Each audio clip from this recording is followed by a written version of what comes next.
ये geometric mean क्या होता है, ध्यान से देखिएगा। अगर हम बात करेंगे ये तीनों टर्म जो है मेरा जीपी का है, किसका है, जीपी का। तो तीनों टर्म में जो बीच वाला टर्म जो होगा ना वही मेरा क्या कहलाएगा, जीएम कहलाएगा। इसी को बोलते हैं हम लोग जियोमेट्रिक मीन। तो इस फॉर्मूला को निकालेंगे कैसे, तो हम बताए थे कि ए कॉमा जी कॉमा बी दिया हुआ है, तो दोनों का कॉमन रेशियो बराबर होगा, यानी कि जी बटा ए हो जाएगा और इधर क्या हो जाएगा, बी बटा जी हो जाएगा। ठीक है, अगर हम क्रॉस गुना करें तो जी स्क्वायर और क्या हो जाएगा, यहाँ ए बी हो जाएगा।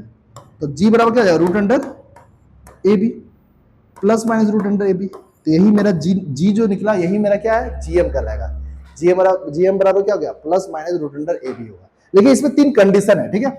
ये फॉर्मूला लगाना किस किस केस में है, ठीक है। पहला नंबर रूल हो जाएगा मेरा, रूल 3 को है, इसमें 3 रूल को फॉलो करके ही आपको जीएम का फॉर्मूला लगाना, ठीक है। पहला नंबर रूल है कि अगर दोनों नंबर अगर पॉजिटिव रहा, पॉजिटिव एंड पॉजिटिव दोनों नंबर पॉजिटिव रहा, तो उस केस में जो जीएम निकलेगा वो मेरा पॉजिटिव ही निकलेगा। क्या निकलेगा, जीएम निकलेगा पॉजिटिव। यानी कि जीएम बराबर जो फॉर्मूला लगाएंगे वो लगाएंगे हम लोग root under A B. Clear है, इस रूल को फॉलो करके ही आपको बनाना है, ठीक है। दूसरा नंबर रूल है कि अगर मान लो एक दोनों नेगेटिव रह गया, दोनों नेगेटिव रह गया, तो मेरा आंसर भी मेरा नेगेटिव आएगा। मतलब जीएम जो निकलेगा वो नेगेटिव में ही निकलेगा। किसमें निकलेगा, नेगेटिव में। तो उस केस में हम लोग जीएम का जो फॉर्मूला लगाएंगे वो लगाएंगे minus root under A B लगाएंगे, ठीक है। क्लियर है, क्योंकि जो जीएम जब निकालता है ना, तब जब सीक्वेंस जीपी जो आता है माइनस है तो माइनस में ही रखना है उसको, इसीलिए ये दो माइनस है तो बीच वाला भी माइनस में ही होना चाहिए जीएम, ठीक है। क्लियर है।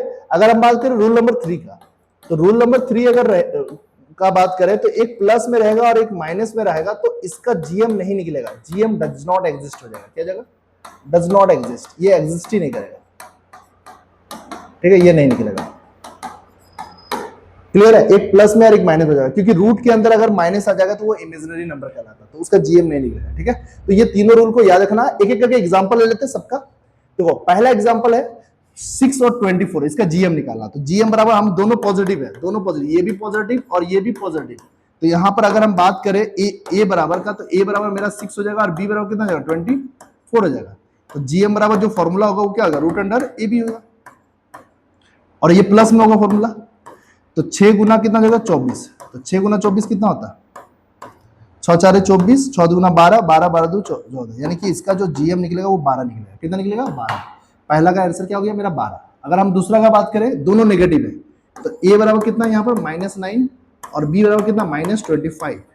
तो जीएम जब निकालेंगे तो इसमें फॉर्मूला क्या, दोनों नेगेटिव है, तो दोनों नेगेटिव है तो बताए, तो जीएम का जो फॉर्मूला हो जाएगा minus root under A B हो जाएगा। तो माइनस लिखेंगे, -9 लिखेंगे ए का मान, और बी का मान कितना, -25। तो 25 नम कितना होता है, 25 नम 225, 225 हो जाएगा। यानी कि इसका जो जीएम निकलेगा तो -15 निकलेगा। कितना निकलेगा, -15।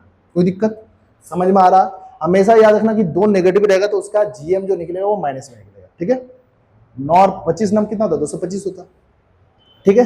तो रूट अंडर 225 का कितना, -15 आ जाएगा। अब देखो एक नेगेटिव में है और एक पॉजिटिव में। अगर एक नेगेटिव और एक पॉजिटिव रहेगा तो उस केस में जो जीएम निकलेगा ना मेरा, वो उस केस में जो जीएम निकलेगा वो क्या होगा मेरा, देखो वो इमेजिनरी नंबर हो जाएगा। मतलब -54 आ गया। कितना आ गया, -54।